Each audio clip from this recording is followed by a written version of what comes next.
He'll love these. They're still warm.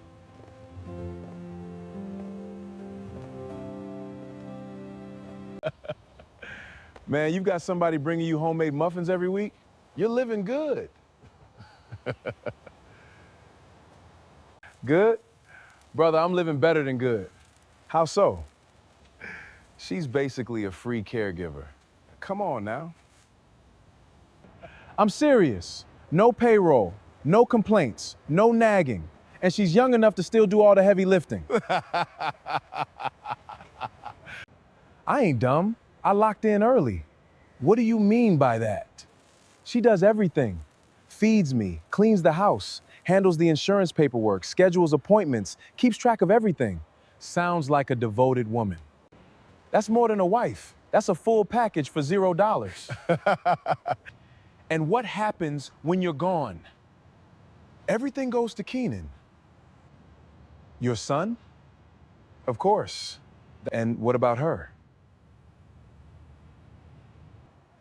She'll figure it out. What?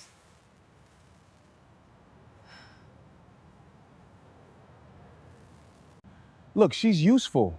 That's the truth. She likes taking care of people. Why stop her? You really think that way?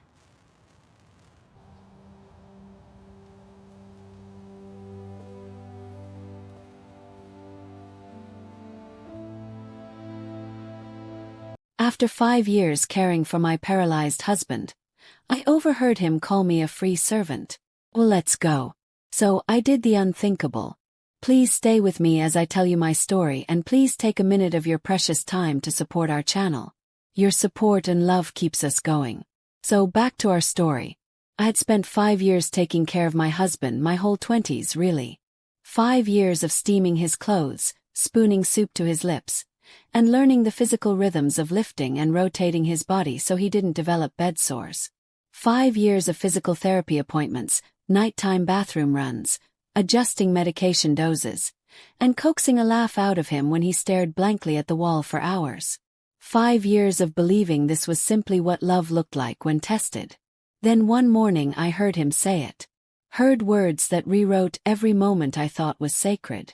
"She's basically a free caregiver," he muttered to another patient seated outside in the recovery courtyard. "I mean, come on. No payroll, no nagging, and she's young enough to still do all the heavy lifting." He chuckled. "I ain't dumb. I locked in early. She does everything. Feeds me, cleans the house, handles the insurance. That's more than a wife. That's a full package for $0. And when I'm gone, everything goes to Keenan. Of course, that's my boy." I didn't move. Couldn't. My legs froze, wedged behind the column near the courtyard where I just arrived. Hands still gripping the bag of warm blueberry muffins I baked that morning. His favorite. Still warm when I left the house. Still warm when I walked in with hope in my chest. But hearing him laugh like that, hearing his voice coat me in mockery like syrup on a burnt pancake, I went cold. I had never wanted children of my own. I wanted to be a good partner first. I thought that would be enough. And yet here I was, unpaid, unacknowledged, erased. I quietly stepped away unnoticed. Not because I wanted to eavesdrop, but because I knew if I walked into the sunlight at that moment, I would shatter in front of him. Back in his hospital room. He was already reclined under a fleece blanket. The nurse had wheeled him back while I was in the hallway trying to swallow the shame from what I'd heard. He looked up, eyes bright. "Celine, there you are. Did you bring the muffins?" I said nothing at first. Just placed the bag gently on the bedside table. His hands were tucked neatly under the blanket. No apology, no glance of guilt. "You shouldn't wear yourself out, babe," he added. Told the guy downstairs my girl's the most reliable person I know. Reliable, useful, obedient. It was the second time he'd said it, and both times it wasn't about love. It was about labor. That night, I didn't return to the hospital. I let the nurses manage. He could wait.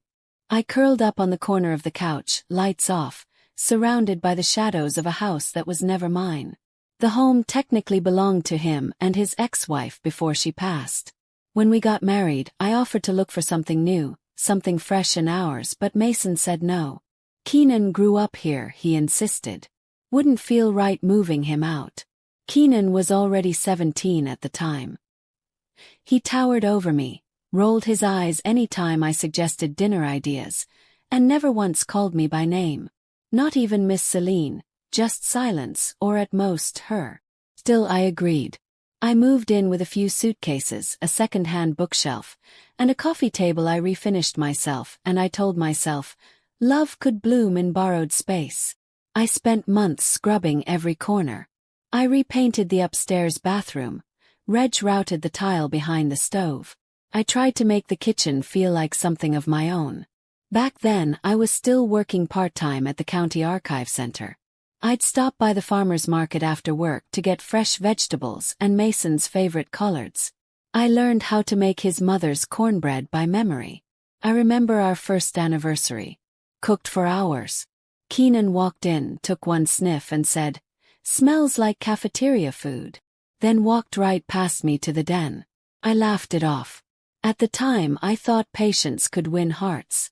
I believed kindness spoke louder than resentment. But slowly I started to disappear.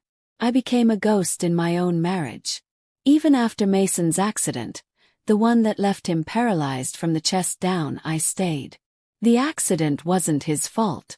A car sideswiped him during a conference trip in Charlotte. He came home in a wheelchair in tears, and I told him, "We'll get through this." And we did. I helped him relearn everything. I converted the downstairs office into a makeshift bedroom. I installed handrails in the bathroom, helped him order a custom mobility van. When his mother died, I handled the funeral paperwork. When Keenan dropped out of college, I comforted Mason while he wept behind closed doors. And yet, despite it all, he still looked me in the face and called me a free caregiver. That next morning I made breakfast as usual. Grits, eggs, turkey sausage. Mason was discharged from the hospital later that day. The nurse wheeled him to the car and he gave this sigh. "Nothing like coming home," he said. I buckled his seat belt, my fingers steady, my voice still quiet. I no longer knew what home meant. Not really. The house felt colder than ever. That night Keenan showed up. He always appeared when things were convenient. He barely stepped through the door before heading to the fridge, fishing around like it belonged to him. "Dad good?" he asked with a shrug, not even looking at me. "He's resting," I replied evenly. "Still needs help getting up, so if you have time." "Nah," he cut in, cracking open a soda. "I got work later. Just came to grab a few things." He leaned against the counter, eyes scanning the cabinets. "I told Dad he should have sorted the will a while back," he said casually. "No point in leaving all that to get tangled." I stared at him. He didn't even bother pretending I might be part of those conversations. He plopped down at the kitchen table, kicked his feet up and mumbled, "It's not like this place is yours anyway." And just like that I felt a door slam shut inside my soul. Not a scream, not a rage, just a quiet final click. I was done. Done pretending. Done hoping. Done trying to earn respect in a house that never saw me as more than background. I reached over, flipped off the kitchen light, and left him sitting there in the dim glow of the hallway lamp. I didn't say a word. I didn't need to, because in that moment, I knew something was coming. Something real, and it was mine to choose. The day Mason came home from the hospital, the sunlight felt almost cruel, bright, unapologetic. It poured across the driveway like it was welcoming a man back to a castle that wasn't mine. I helped him from the wheelchair into the passenger seat, and he groaned about the cushion being too stiff. I adjusted it silently and fastened his seat belt without a word. He didn't notice my silence. Or maybe he did but chose not to care. When we got home, I carried in the hospital bag, unlocked the door and guided him inside. "I missed this couch," he said, easing into it like a throne. "And the remote too. I hate that hospital TV. No sports, just news and cooking shows." I nodded, walking toward the kitchen. I poured him water, fluffed the throw pillow, and turned on the fan. He didn't say thank you. Later, as I unpacked his medications, I noticed the pill organizer was still in the same spot on the counter where I had left it 5 days earlier, but something inside me didn't move to refill it. I simply stared. That night, I sat across from him while he scrolled through his phone. I was holding a book, open but unread. My mind was elsewhere. His words from the hospital kept replaying. She's basically a free caregiver. I thought I had misheard, but I knew better. Few days passed. I found myself standing in the study, sorting through the drawer where we kept important documents. The files were neat. Too neat. Blue folders for prescriptions, green ones for bills, yellow ones for private insurance. And then, tucked behind a folder labeled miscellaneous accounts, I found a single sheet that fluttered to the ground like a whisper. It was a life insurance declaration form. Beneficiaries listed in 2 lines. Primary beneficiary 1, Keenan R. Marks. Primary beneficiary 2, Elena D. Marks. No mention of me, not even as an alternate. I stared at the paper for a long time. I blinked until the words blurred. My throat felt like it was closing. I hadn't expected an inheritance. I never asked for one. But after everything, after 5 years of labor, love, and loyalty, I thought I'd at least earn a footnote. A gesture, a line that said I mattered. Instead, I was heir. When dinner came, I made lasagna his favorite. I didn't use mozzarella this time, just ricotta and spinach with a dusting of pepper flakes. Mason took one bite and frowned. "This tastes weird," he muttered. "Where's the mozzarella? I told you I don't like it without cheese." "I was out," I said flatly. "Didn't have time to get more." He looked at me like I had offended him, like I'd just broken a sacred rule. "You've been acting off lately," he said, chewing slower. "Maybe I'm just seeing things more clearly," I replied. He paused for a beat, squinting. I could tell he wanted to dig further, but he didn't. He leaned back and closed his eyes, saying he needed to rest his nerves. I sat across from him, unmoving. Book still open, still unread. I was no longer a partner. I was a machine, a background character in his carefully controlled life. How do you care for someone who has erased you from their plans? 5 years of being by his side, and now I had nothing to show for it but back pain and a lesson in betrayal. I had thought I was in a marriage, but I had been hired by a man who paid in expectations and withheld every form of validation. Affection was my salary. Compassion was my only benefit. Silence was my severance package. The next morning, I didn't prepare his breakfast. Instead, I stood in the kitchen staring at the fridge, my fingers trailing the magnet that held up a photo from our first trip together. Savannah, Georgia. I was smiling. He was too, but now I could see it. Even then, I had been carrying more than my share. That afternoon, I finally did it. I picked up the phone and dialed a number I hadn't used in 2 years. My best friend's voice came through after the second ring. "Hello," she said, slightly out of breath. "Nora, it's me." There was a pause, then her tone softened.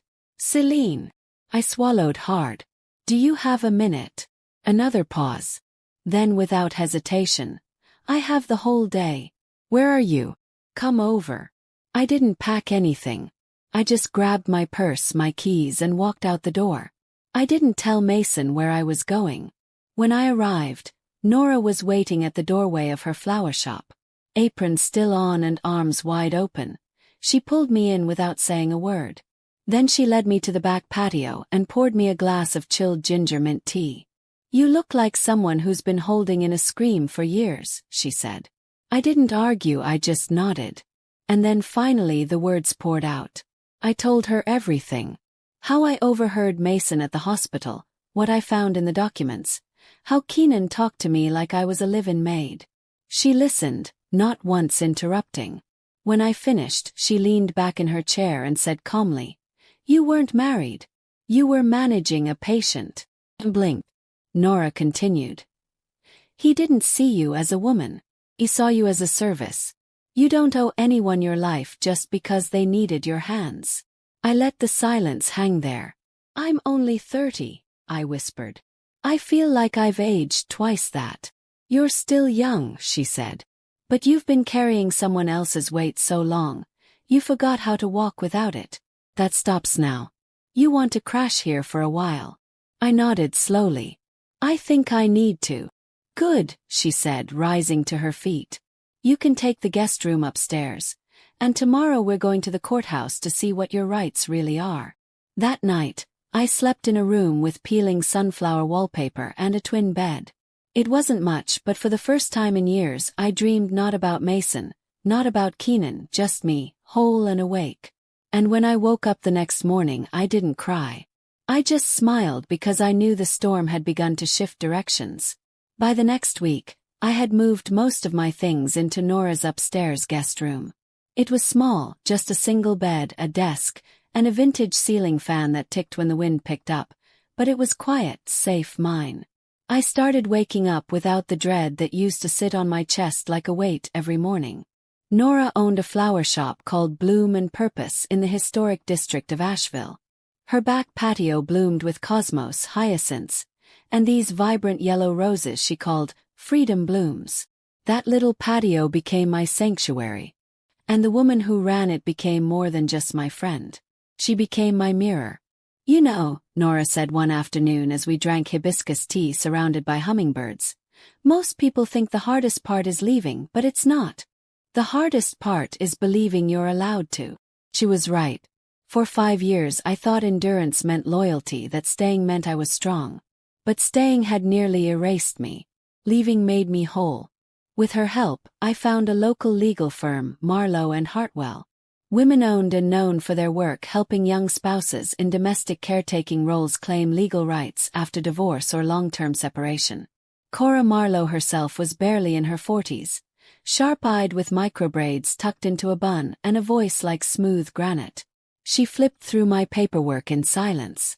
Marriage license, utility bills, even Mason's most recent hospital invoices.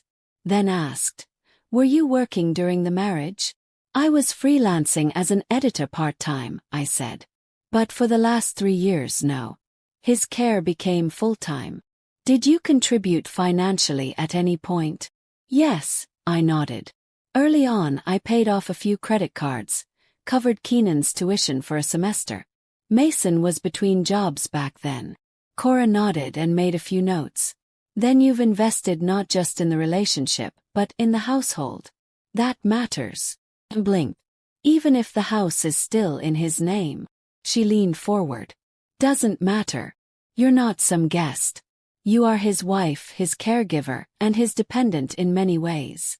North Carolina recognizes equitable distribution." My heart raced. "You mean I'm entitled to a portion of the shared marital assets and possibly spousal support, even after just 5 years?" "Absolutely," she said. "We filed stronger claims after 3. You were never just his free helper, Celine. But now it's time to make sure the court sees that too." The words sat with me long after I left her office. I wasn't doing this for revenge. I was doing it because I deserved to stop being invisible.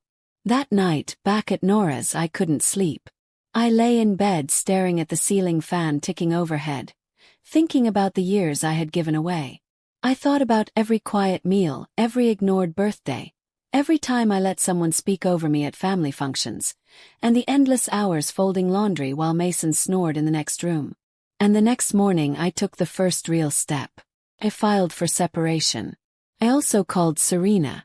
Serena was my cousin on my mother's side, a financial consultant who had helped dozens of women navigate messy breakups and sudden independence. She had always been the fixer of the family. I had been too embarrassed to call her before, but this time I didn't hesitate. The moment she heard my voice, she said, "It's time, isn't it?" I nodded into the phone, whispering, "Yeah, it really is." Within days, Serena had connected me with a certified financial advisor who helped me open my own bank account, begin calculating what assets Mason and I shared, and estimate my legal claim. She also connected me with a women's support group called Second Sunrise, which held weekly Zoom sessions. At the first one I met 3 other women, all black, all under 40, who had experienced similar betrayals. One had cared for her disabled boyfriend for nearly a decade. Another had financially supported her husband through law school only for him to leave her afterward. The The third was battling a prenup she signed without understanding it. We laughed, we cried, and for the first time in a long time I didn't feel stupid for loving the wrong person. I felt strong for finally choosing myself. Back at Mason's house, things had shifted. He started texting me, first politely. "Hey, you good? Let me know if you're dropping by to pick up anything." Then more forcefully. "You can't just run off without talking things through. What are people going to say?" And finally Keenan chimed in. "You're overreacting. You're going to ruin your own life for what? Some hurt feelings." I didn't respond. I let silence do the talking. Then one evening, Nora came upstairs holding her phone with a puzzled look. "You may want to see this," she said, handing it to me. Keenan had posted something on social media. Rant. Some people want sympathy for choices they made. My dad's not a villain just because he didn't turn his whole life over to someone who knew what they were signing up for. You'll love drama. I stared at the screen for a few seconds before deleting the app altogether. This wasn't about public opinion.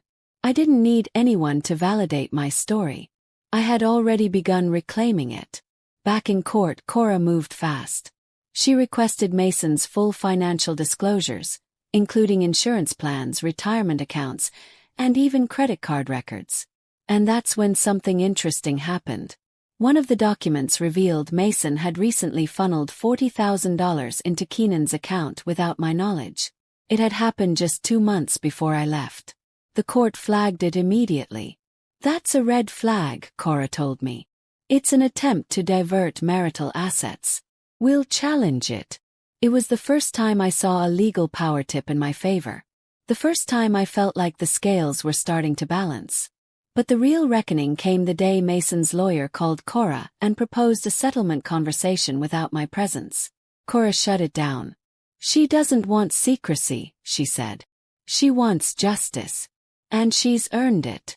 I felt something rise inside me like light breaking through the fog of 5 long years. Not because I had won anything yet, but because I had finally stopped losing myself. The night before the court date, I couldn't sleep. I lay in bed at Nora's, eyes fixed on the soft flicker of moonlight crawling across the ceiling. It felt surreal how a woman who once tiptoed around her own kitchen was now walking into a courtroom with a legal team. I wasn't scared, just steady, clear. The next morning I dressed simply. Navy slacks, cream blouse, no makeup. I didn't want power from appearance. I wanted power from truth. Nora made me a small breakfast. Steel-cut oats, a spoon of almond butter, and mint tea. "You ready?" she asked. I nodded.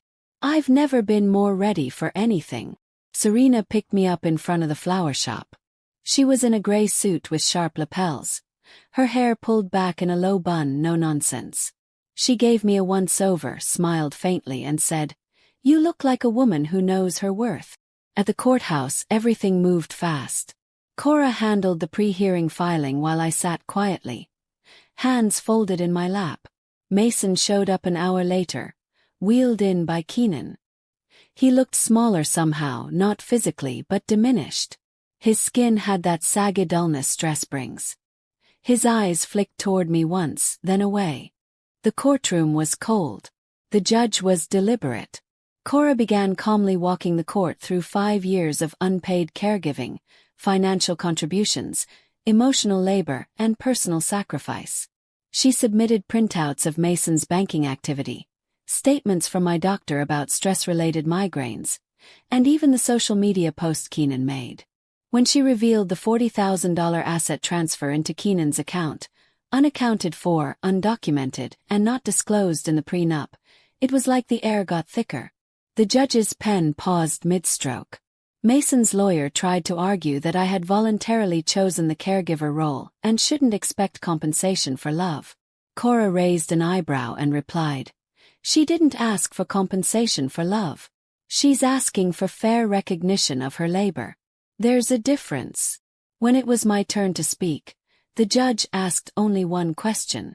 "Do you believe this marriage was mutual in its care, support, and dignity?" I didn't blink. "No, Your Honor. I believe I was expected to give everything, and in return I was given nothing. That was all." The ruling came 2 days later. I was awarded 35% of our shared marital assets, including part of the retirement fund and an $850 monthly spousal support for 18 months. The court also reversed the $40,000 transfer to Keenan, citing an attempt to conceal joint assets.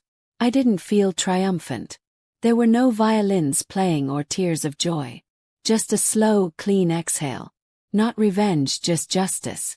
I returned to Nora that night and sat on the back patio, watching the petals sway beneath the evening breeze. She handed me a glass of sparkling apple cider and grinned. "To new chapters," she said. We toasted under the stars. Mason didn't reach out after that, not even a message. But Keenan did. He showed up at the shop 3 days later, livid. He didn't even knock. Just walked in during closing hours and slammed his palm on the front counter. "You're real proud of yourself, huh?" he growled. "You got your little payout. Took food off my dad's table. You think that makes you powerful?" I stayed silent, folding wrapping paper neatly as he ranted. "You were just a stand-in, a helper. My mom, she was the real woman in his life. You were just convenient. You won't get another dime, you hear me?" Before I could open my mouth, Nora came from the back room and stood between us. "Say one more word and I'm calling the police," she said, her voice flat as concrete. Keenan looked at her, then me, then spat on the floor and stormed out. I didn't move. Didn't even flinch. I just reached for the broom and swept the spit out the door. "You okay?" Nora asked. He nodded. That was his tantrum, not mine. Later that night, I opened a photo album I hadn't touched in years. In one picture, Mason and I were smiling outside a concert venue back before the accident. I stared at it for a long time, then turned the page. It was okay to remember, but it was not okay to go back. By now, I had started working remotely for a publishing company that contracted freelance editors. It wasn't much, but the invoices were in my name. The login password was mine. The tax forms were addressed to me and only me. And for the first time in years, I felt the pleasure of making something that didn't belong to anyone else. My name, my work, my choices. I also joined a writing group at the local library. Once a week, we met to read each other's essays, poems, and stories. The first piece I submitted was titled "What Care Costs When It's Not Reciprocated." They all applauded. A few women wiped away tears. One said, "This is the kind of piece that makes other women feel seen." I hadn't expected that, but I needed it more than I realized. Then one afternoon, while Nora and I were repotting some mini roses for a customer, a delivery man showed up with a letter marked urgent. It was from the hospital. Mason had been admitted 2 nights earlier after a hypertensive crisis and brief cardiac arrest. His emergency contact form listed no next of kin. There were blank fields where the legal guardian should be. I stood holding the letter, feeling nothing. No panic, no pity, no instinct to run to him. Instead, I called Cora and asked her to transfer all health decisions to Keenan. She responded a few hours later. "Done. They're now his legal responsibility." Apparently, Keenan wasn't happy about that. A nurse later told Nora that he hadn't shown up at the hospital. Said he was too busy with work. No one else came either. And for a man like Mason, who once fed on being the center of everything, that silence was probably louder than any courtroom verdict. He had built a legacy of control. But now he was just another file in a hospital ward, forgotten, alone. Meanwhile, I was reborn. Summer rolled in slowly, and the days felt different now. Calmer, less urgent, like I could finally breathe without checking someone else's schedule first. Upstairs at Nora's shop, the light danced through the sheer curtains. Every morning I'd wake early, stretch, and make myself breakfast. Something small but intentional. Some mornings it was oatmeal and blueberries. Other days, scrambled eggs and sourdough toast with honey butter. I cooked for myself now. Not to serve, just to be nourished.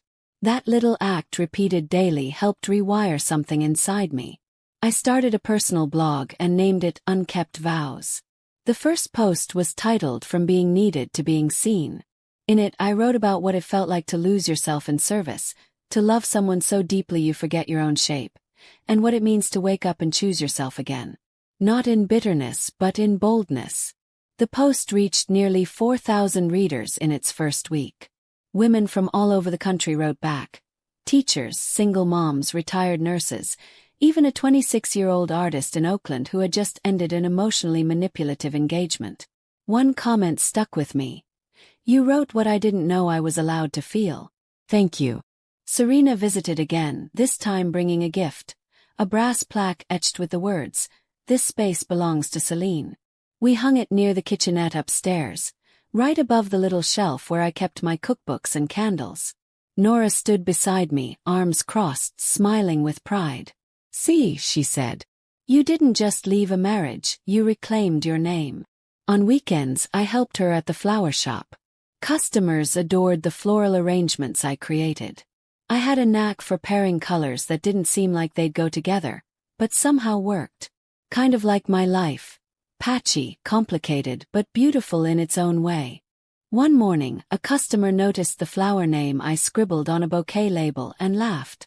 "Gratitude Bloom," she read aloud. Shrugged. "It's a made-up name, but it fits." "What does it mean?" she asked. Smiled. "That you bloomed late but fully." Later that day I got a text. It was from Mason's hospital caseworker. "Your name has been removed from all emergency contact records. No further action required." That was the last thread. I didn't cry. I didn't feel joy or regret. I simply closed my phone, stood up from the patio chair, and stretched my arms toward the wide North Carolina sky. It was over.